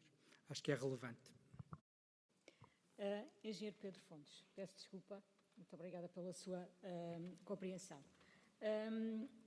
Da sua experiência, quais é que lhe parecem ser os principais desafios da investigação e desenvolvimento na gestão da água, precisamente num contexto das alterações climáticas, que é o que estamos aqui hoje a conversar? Muito obrigado. Boa tarde a todos. É um gosto. Muito obrigado pelo convite. Resulta deste aprofundamento que temos tido desde 2023 com o Centro Nacional de Competências e que, no fundo, tem permitido essencialmente o seguinte: pôr em comum. Muitas vezes temos dificuldade em comunicar porque há assimetria de informação. E quando a conversa é franca, muito baseada em ciência e em factos, este diálogo torna-se e permitiu hoje, presumo eu, no fundo, este convite que muito nos honra. Muito obrigado. Sobre o tema da inovação, eu volto e tenho a vida facilitada. Eu vinha com umas notas minhas, agora comentava com um colega de painel, que estou com mais notas tiradas do que as trouxe. O que revela, de facto, no fundo, a qualidade daquilo que aqui foi dito. E começo por falar do relatório Draghi. Os 3 pilares centrais naquilo que respeita à inovação e ao modelo de desenvolvimento que se quer. Em primeiro lugar, a Europa está a perder capital humano, a Europa está a perder propriedade intelectual, que se parqueia dos Estados Unidos por matérias fiscais, por matérias de educação, por um ambiente que não é innovation friendly. E como tal, o relatório Draghi sinaliza muito bem, há que fixar, dizia hoje o Dr. Carlos Alves, que somos péssimos a passar do conhecimento à ação. E sim, é isto que o relatório Draghi está a sinalizar. A necessidade da Europa conseguir produzir produtos e serviços, reter capital, colocar em ação, como dizia aqui o Gonçalo. O segundo ponto do relatório, descarbonizar e competitividade, tem um ponto de inflexão. Temos uma Europa que é uma ilha energética, no fundo de mão estendida energeticamente. Sim, e por isso as renováveis fazem sentido para acesso à energia de baixo custo, que eu julgo que irá, de facto, colocar um nível de desenvolvimento contrariando aquilo que hoje de manhã aqui foi dito, numa leitura simplista, naturalmente, da minha parte, mas também é um momento a partir do qual, se a minha balança comercial se baseia em importações externas para conseguir essa descarbonização, bem, então, de facto, temos aqui um problema. Há aqui um ponto de inflexão, que na descarbonização tem que equilibrar a competitividade, sob pena de a destruir. O terceiro ponto, a autonomia estratégica, no sentido de uma Europa que não deve ser coagida por Estados terceiros. A palavra é forte, mas de facto, falando da agricultura, onde estão as jazidas de fósforo? Estão em contextos geopolíticos, numa Europa que, se não tiver o cuidado neste domínio, como tantos domínios, ter esta autonomia, este posicionamento estratégico, que não se mede em paybacks de 3 anos nem de 4 anos, mede-se em paybacks de gerações de pessoas. Ora, é com estes 3 pontos que, de algum modo, eu faço aqui a ponte para uma zona que me seria muito confortável falar de ciclo urbano de água, mas hoje não, estou mesmo fora de pé, dentro de algumas fora de pé, no sentido que vou falar um bocadinho mais holisticamente, mas fazendo as pontes. É que dizer-vos, quando há problemas de inundações, as nossas infraestruturas de tratamento de águas são incapazes de lidar com esses caudais. E ao serem incapazes, tem uma consequência direta na qualidade das massas de água. E essas massas de água têm uma consequência direta na saúde dos solos que queremos preservar e na agricultura em consequência. Falo da seca, e não demoro mais de um segundo, digo apenas a palavra para esta plateia. Já falei do fósforo, do azoto. No fundo, de um país que está de mão estendida no azoto em função de humores do mercado do gás natural, porque é essencial para produzir hidrogênio, que por sua vez produz amónia, que produz todos os fertilizantes que utilizam de azoto, ou falo do fósforo, em que dependemos, a Europa no seu todo, de importações. Posso falar de matéria orgânica, um assunto que me é muito caro. Já se falou, ainda agora, da importância da retenção de água no solo, pois temos um país que, de facto, tem problemas de matéria orgânica e nós, no nosso setor, somos o terceiro maior produtor de matéria orgânica. Só há 3, meus senhores: resíduos sólidos, pecuária e águas residuais urbanas. E aqui, em qualquer país, estes são os grandes produtores de matéria orgânica e, no nosso caso também, de azoto e de fósforo. Bem, mas mais do que estes conceitos gerais, vou recapitular, já estou a rir porque estou aqui muito charcas e falou-se muito de barragens e de manhã falou-se de pontos entre setores. Será mais barato investir em floresta, melhorando a qualidade das bacias hidrográficas, ou corrigir o problema reforçando o tratamento dessas águas brutas, quando nós as tratamos? Pois o OFWAT, para quem não estiver tanto ligado ao nosso setor, é o equivalente à ERSAR, é o regulador de águas e águas residuais no Reino Unido. O ano passado premiou, o OFWAT lançou umas calls de innovation, o regulador do setor da água e das águas residuais, de 40 milhões de libras. E o ano passado, um dos 3 prémios vencedores foi as Water Batteries. Não são mais do que charcas. Portanto, o regulador da água e das águas residuais percebeu que, se financiasse o setor agrícola e também em contexto urbano, na construção de elementos absorçores de escoamentos superficiais, não havia que investir tanto nas hectares que nós operamos. Portanto, estes trade-offs intersetoriais, e o que falei de inovação, o que é que tem? Tem muito regulação. Inovação pela regulação. Eu não vou estar a falar de tecnologia até ao fim. E, de facto, aqui são charcas. Mas foi o modelo regulatório, por inovar, é que permitiu esta abordagem. Posso falar-vos também de... tomei esta nota a propósito das florestas e relembrei-me. O Water Department de Tóquio explora 23 mil hectares desde 1910 de floresta. São proprietários florestais da principal albufeira da qual é servida Tóquio. Tem um departamento de floresta.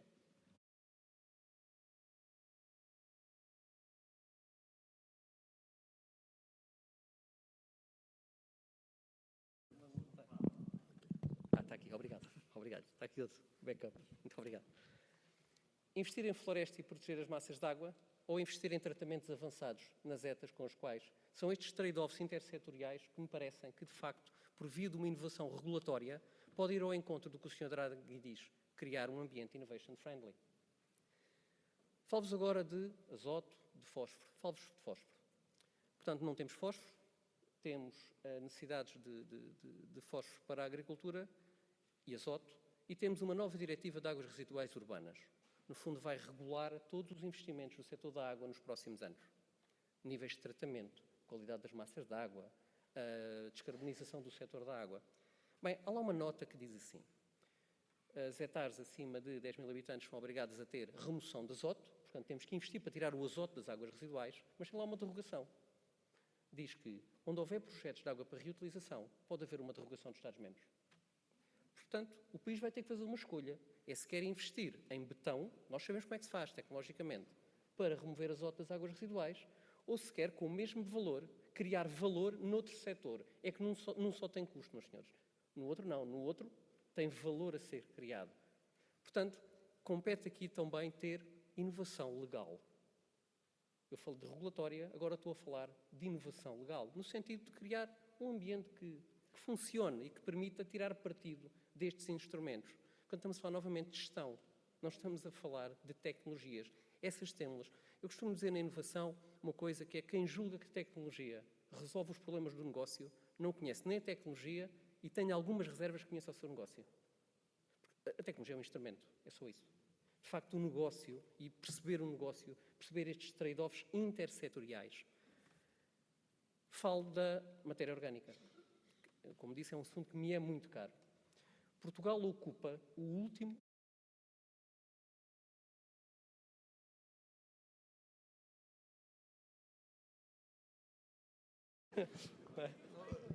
Não sei o que é que ele está a dizer. Estamos numa casa de engenharia e, como tal, 1 mais 1 ou 2 mais 1 existe sempre. Não gostam de matéria orgânica, não gostam. Obrigado. Portugal ocupa o último lugar da tabela naquilo que é valorização direta de lamas na agricultura. Quem é que ocupa o primeiro lugar? Economias pobres. A Dinamarca, a França, o Reino Unido. E temos aqui um país que tem aqui um celeuma, aparentemente, com as lamas de hectares. Pois, o que é que estes países do norte da Europa, todos, sem exceção, fizeram há 10 anos? Criaram um mecanismo transparente, um ato voluntário que tem requisitos mais fortes que a própria legislação, de controle da cadeia, desde o produtor ao consumidor, o agricultor, à grande distribuição até ao consumidor. Todos têm acesso à informação, todos sabem, num mecanismo perfeitamente transparente, que são os sistemas de qualidade voluntários. Ora, inovação pela gestão, inovação pela regulação, inovação pela legislação, inovação pela gestão. Termino dizendo e citando uma ex-primeira-ministra do Reino Unido. É que nenhum país tem desenvolvimento pelo nível de recursos que tem. É a forma como os usa. Ora, eu ouvi aqui de manhã que não temos um problema de recurso à água. E sei que não temos um problema de recurso à água, globalmente falando. Portanto, neste país também não temos um problema de recursos. De facto, temos um problema de inovação a estes 3 níveis. Regulação, legislação e, por fim, de gestão. Sem isto, podemos ter e temos a melhor massa cinzenta deste país que temos, também foi dito já nesta sessão, mas não conseguimos concretizar, e volto ao princípio, aquilo que a nova estratégia da competitividade tem para a Europa e para Portugal. Obrigada pelo seu comentário. O professor João Santos ficou aí sentadinho e quase que nos esquece, quase que eu deixava passar aqui uma pergunta que tinha para lhe fazer. Primeiro, queria perguntar se tem algum comentário em relação àquilo que temos estado aqui a dizer, já que o seu professor ficou aí, mas na verdade faz parte deste painel de discussão. Portanto, a primeira coisa, talvez se quer fazer algum comentário. Se não, dado que o professor João Santos é o diretor do centro do CITAB, o Centro de Investigação da UTAD, na área da... Deixe-me ler, que é para não dizer asneira, o Centro de Investigação e Tecnologias Agroambientais e Biológicas da UTAD. E gostaria também de ouvir a sua opinião um pouco como é que vê a ligação da academia, dos centros de investigação com o setor e, na verdade, esta pergunta que lhe faço assim, depois, na verdade, estendo a todos os colegas aqui da mesa. Se calhar passo já para a segunda questão, porque não tenho assim nenhuma observação relativamente à primeira parte. Na segunda questão, nós no CITAB, e penso que há semelhança de outros centros de investigação em Portugal, procuramos fazer esta ponte com o setor e, na verdade, com o setor agrícola, por exemplo, com quem trabalhamos muito. Nós, dos projetos que temos, do nosso financiamento, 50%, cerca de 50% desse financiamento é em copromoção ou em colaboração com o setor privado, portanto, com os nossos stakeholders. E, portanto, na nossa investigação procuramos sempre ter esta ligação e depois promover esta transferência de conhecimento para os agricultores, para os vários setores com os quais trabalhamos e, portanto, temos essa preocupação sempre em mente. É uma prática já comum no CITAB e que nós já temos desde sempre, esta prática da ciência aplicada e da ligação ao setor, principalmente à vinha, ao olival, que são setores muito importantes na região e é com eles que trabalhamos muito em grande proximidade. Algum dos colegas quer fazer algum comentário sobre este assunto? Não? Sim? Ali às palavras do engenheiro Gonçalo, dizer que concordo com ele. Da ambição, eu sou todo ambicioso, sou pela ambição. A minha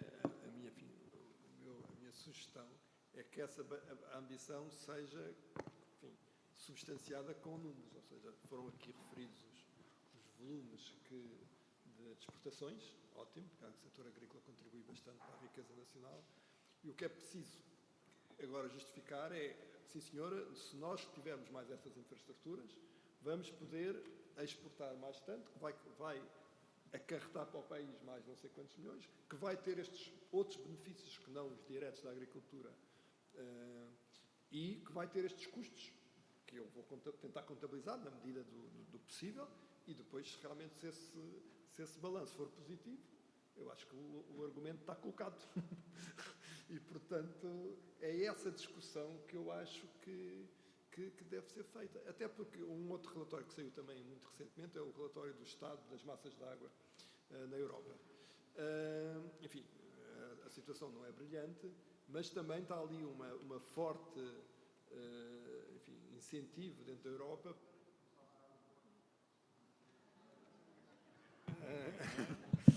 a usar a água com muito mais eficiência e usar os instrumentos económicos para promover uma gestão muito mais eficiente da água. Portanto, e como muitos desses financiamentos que eventualmente teremos que fazer terão uma componente europeia, nós só vamos poder justificar esses investimentos na União Europeia se tivermos este argumento económico de dizer, olha, nós já somos muito eficientes, e precisamos de mais esta obra para aumentar a rentabilidade do nosso território, para potenciar os nossos recursos, e os custos adversos que esta obra terá são bastante inferiores aos benefícios. E pronto, se assim for o caso, ótimo. Eu abriria o debate à assistência. Portanto, se alguém quiser fazer alguma pergunta, algum comentário, lá atrás, temos lá atrás. Lá atrás mesmo. Eu só pedia que se identificasse, por favor. Boa tarde, o meu nome é José Martino. Eu felicito o engenheiro Gonçalo pela posição que toma, e isto para dizer que parece que estamos num país de brincadeira. Isto é, o país tem, na minha opinião, tem um problema de arquitetura organizacional e que eu me lembre já devemos ir no 3º ou no 4º plano sobre a questão da água ou dos regadios, e olhamos sempre para isto de uma maneira parcial. E acho que o problema deve ser começado a ser equacionado na lógica de um país que tem recursos escassos. Portanto, tem um déficit agroalimentar de 5.200 milhões de euros, que deveria ter como objetivo de política ser anulado. O segundo ponto é que devia ter como atividades que gerassem valor acrescentado no território e que tivessem em lógica a sustentabilidade e coesão territorial. E, portanto, as análises que fizessem, e isto é uma pergunta para o engenheiro Salema, é se estão a equacionar a qualidade dos solos e a importância da estrutura fundiária. Lembro que a região do país com maior capital natural é o norte e o centro. Capital natural, estamos a falar de solo, biodiversidade e água. E que tem um problema de estrutura fundiária. Isto é, se neste momento a estrutura fundiária fosse de 20 hectares por exploração, provavelmente estava tudo vendido a fundos internacionais. Porque é onde tem a maior potencialidade. Portanto, o que acontece é, quando falamos de custo-benefício, olhamos sempre para isto numa lógica parcial e nunca queremos resolver o problema. Isto é, porque não há política agrícola em Portugal. Quais são os objetivos de política agrícola a 5 anos, ou a 4, ou a 10? Ninguém é capaz de o dizer. E, portanto, o que acontece é que nós andamos aqui sempre a fazer uns exercícios por aí fora. Portanto, e agora só para dar umas achegas relativamente a esta questão da água.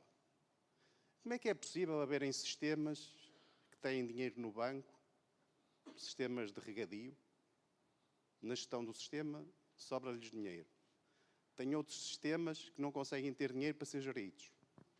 Tem uns sistemas que os utilizadores não pagam nada. Tem outros que pagam. Não estará na altura de haver um sistema igual para todo o país, que depois tenha em conta as especificidades?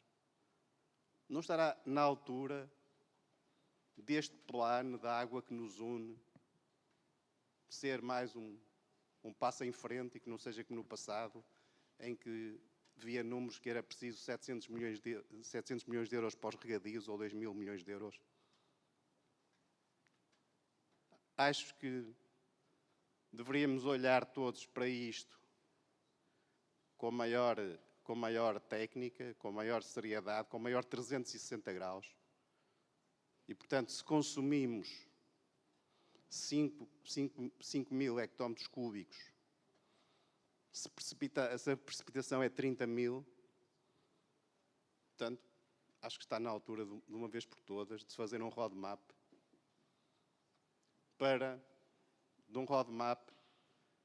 para se perceber onde é que vamos. Porque o que acontece é que vamos ter a água que nos une, mas depois daqui da conversa, o que eu percebi é que não sabemos o que é que vai acontecer a seguir. Como é que se vai fazer a análise custo-benefício? E, portanto, acho que está na altura, que devia ficar aqui nas conclusões deste encontro, aquilo que o engenheiro Gonçalo disse, que devíamos olhar para isto, para a indústria agroalimentar, como um dos principais segmentos de criação de riqueza em Portugal. Obrigado. Tem mais alguma questão? Se calhar fazíamos um conjunto de 3, pode ser? Obrigado.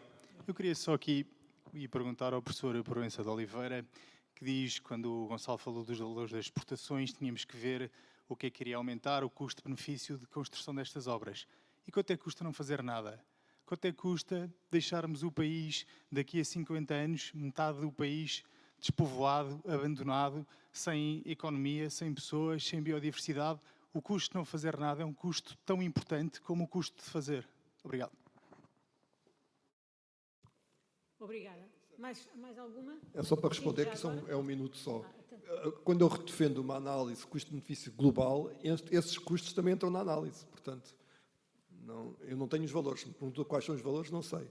E sei que são difíceis de avaliar. Só que nós devemos fazer essa análise e depois colocar os itens todos, e só houver um que nós não sabemos, dizer, olha, deve ser desta gama de valores. E se não afetar a decisão, perfeito. Não preciso saber exatamente o valor, mas tem que entrar na análise. Boa tarde.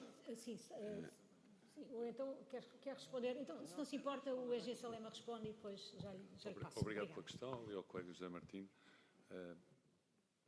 Primeiro dizer que concordo consigo, que há de facto aqui, temos um bocadinho a mania de fazer mais estudos e planos, mas de facto o que nós estamos a fazer, o que este grupo está a fazer, não é nem um programa nem um plano, é só uma estratégia. Hoje de manhã, na reunião com uma série de entidades de âmbito nacional, estava o Presidente do Conselho da Água que dizia: eu espero que a vossa estratégia tenha uma página, no máximo 2. Okay? E, portanto, numa página ou 2 não caberão, com certeza, as análises de solo e dizer se nesta zona vamos fazer figos, amêndoas ou pinheiros. Não vamos conseguir chegar a esse pormenor. Não quer dizer que isso não seja muito importante, mas não vamos conseguir lá chegar.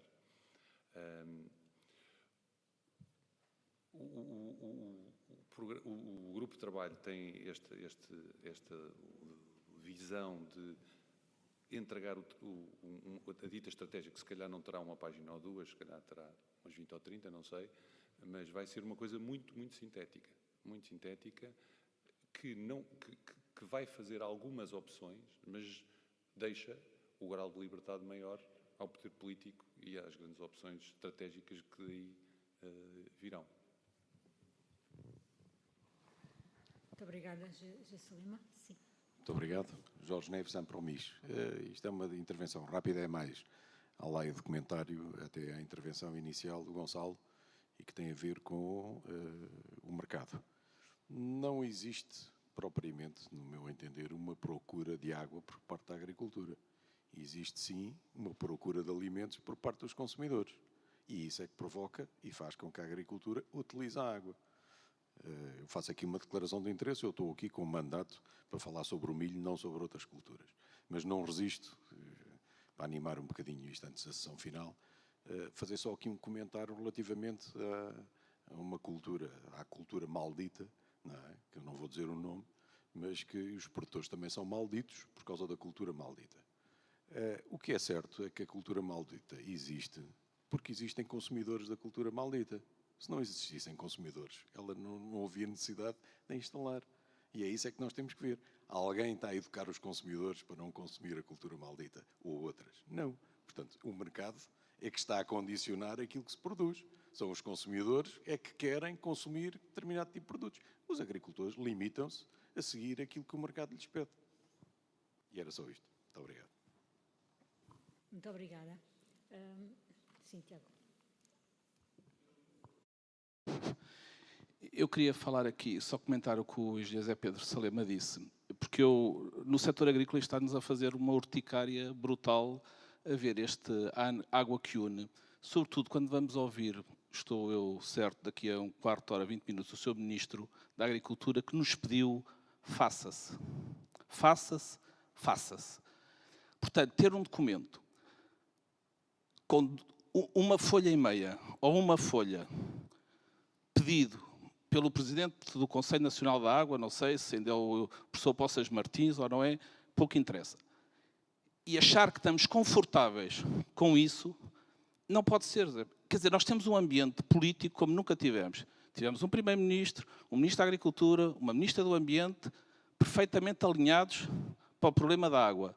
E o setor agrícola ficar confortável, e o país, não é o setor agrícola, o país ficar confortável em que não se faça um plano estruturado, quantificado, com prioridades, a nós, setor agrícola, faz-nos imensa confusão. Eu se calhar expliquei-me mal. Com certeza que me expliquei mal. Nós vamos apresentar esse cardápio de soluções. O que eu digo é que não vamos fazer as escolhas. No fundo, vamos fazer o menu, mas não vamos escolher a refeição. Não é? A refeição cabe ao político dizer eu quero 3 destas, 2 dessas e uma daquelas. Não é? Portanto, é um bocadinho isso. E o cardápio vai ter soluções de hardware e soluções de software. Portanto, as soluções de hardware foi aquelas que eu já elenquei. Não é?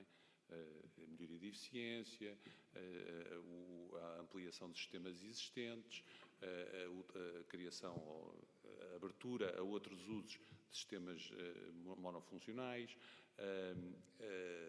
o represamento a várias escalas, nos tais micro, médio, e grande e ultra grande, e interligações. Isto é o cardápio de soluções de hardware. Depois há o cardápio de soluções de software, que quer dizer soluções de governança. E aí vamos ter tarifário. O que é que se deve fazer no tarifário? Uma das propostas que está em cima da mesa é pensar, por exemplo, num tarifário único em alta para abastecimento público. A tarifa de acesso às redes na eletricidade é igual, quer eu esteja na Serra de Espinhaço de Cão, no Algarve, ou em Bragança, ou em Lisboa. mas os custos não são iguais. Será que nas águas não devia ser a mesma coisa? Acho que há pelo menos algum consenso que deveria avançar nesse sentido. Se os sistemas em baixa e, portanto, os agricultores deverão pagar o mesmo preço pela água em todos os sistemas, já temos mais dificuldade em consensualizar.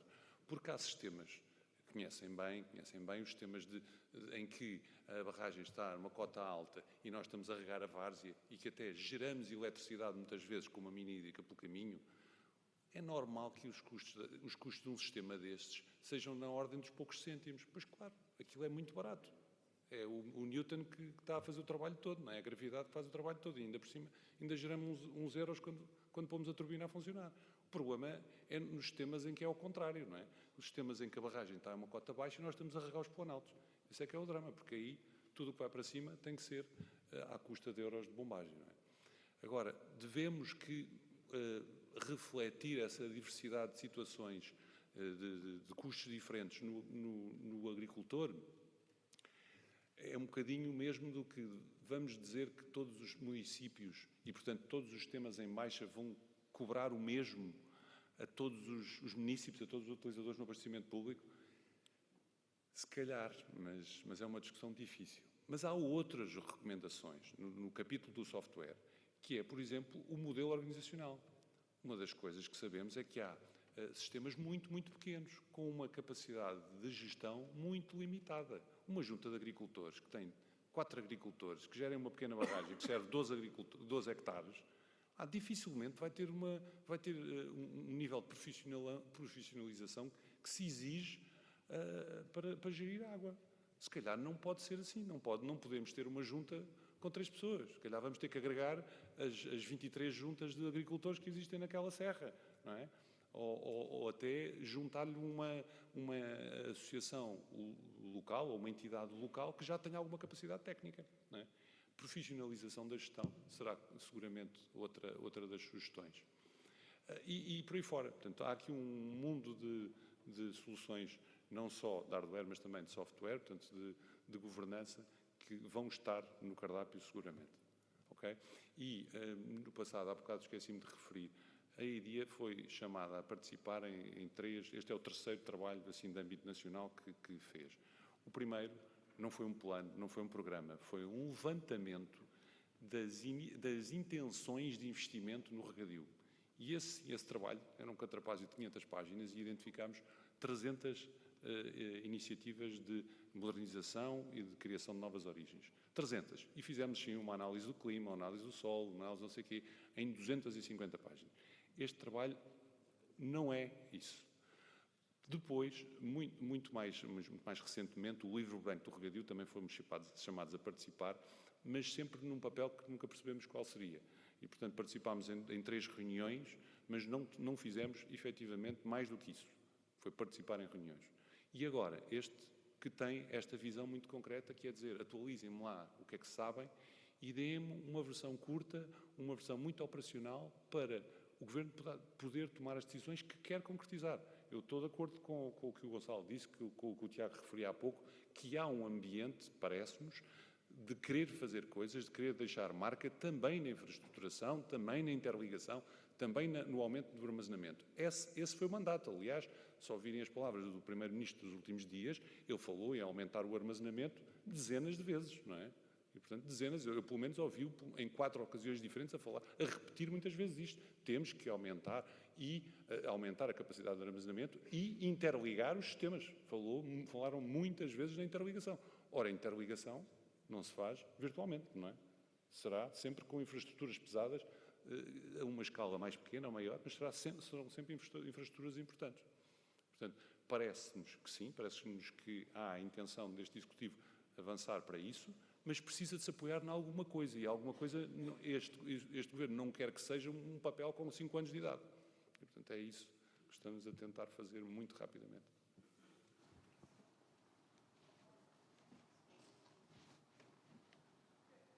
Obrigada. Obrigada, Engenheiro Salema. Eu não sei se há mais alguma questão da audiência. Se não, nós estamos praticamente a terminar. Eu talvez Se cada um de vós tivesse de dizer uma medida para implementar já, amanhã, ou amanhã, entre aspas, naturalmente, para resolver todas estas, ou mitigar, adaptar todos estes temas que estivemos aqui a conversar, o que é que escolheriam? Engenheiro Gonçalo, comece por si. As 3 prioridades do setor, a primeira é a água, a segunda é a água e a terceira é a água.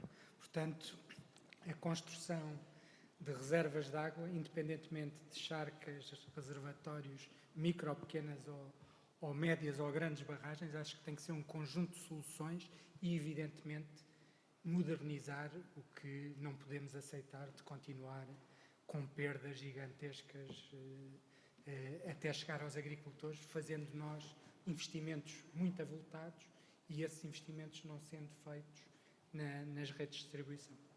Muito obrigada. Engenheiro Pedro Fontes, já agora vimos de lá para cá. Sim. O mesmo objetividade do Gonçalo para a inovação, pragmatismo, criar um espaço que permita a que a inovação de facto se traduza em bens e serviços transacionáveis. Muito obrigada. Sr. Professor.